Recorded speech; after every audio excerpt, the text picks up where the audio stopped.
Hi, welcome to Ask Rob, episode 4.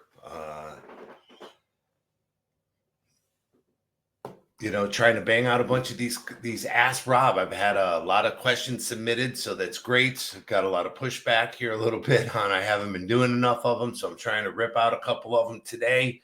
I appreciate Kenny from Bionic submitting a bunch of questions to me. Episode 3 was a Kenny, and I got a Kenny from Bionic again. What should my brokered sales be to my in-stock sales be? What percentage should I be shooting for?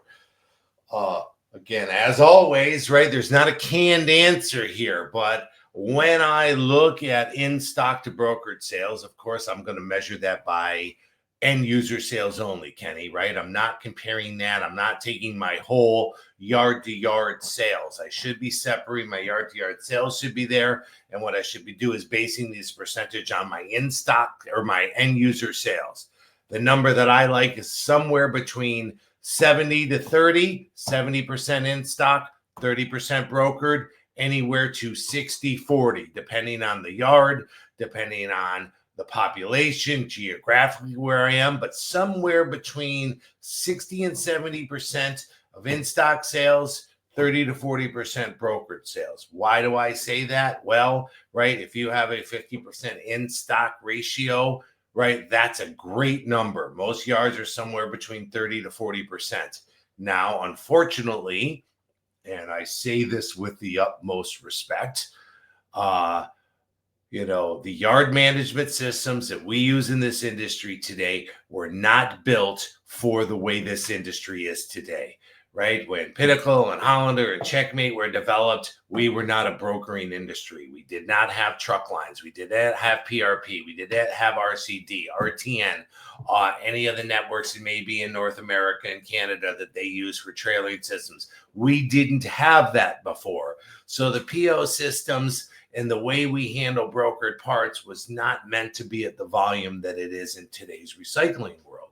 So, and again, we didn't have car part tiering. We didn't have what I call robotic silver trade sales, hand to salespeople all the time. So when I start looking at closing percentages in today's world, they're fictitious in the yard management systems that we currently have because we're getting, I know you have the part and I order it.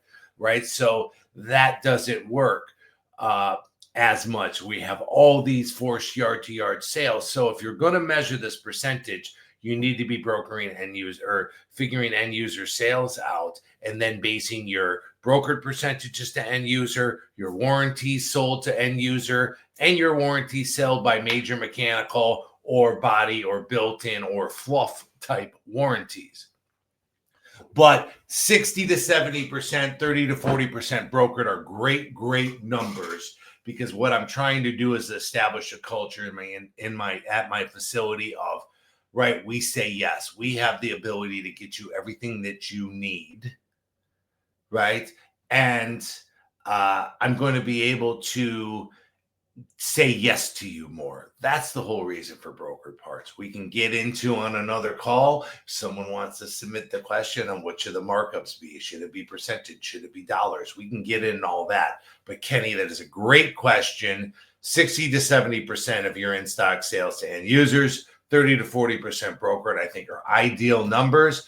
Do I have customers that are 50-50? I do. Do I have customers that may be the opposite, 70-30? Yes. Doesn't that depend on how many cars you buy, what your average car costs, how many parts you inventorying? So there's back end things to this.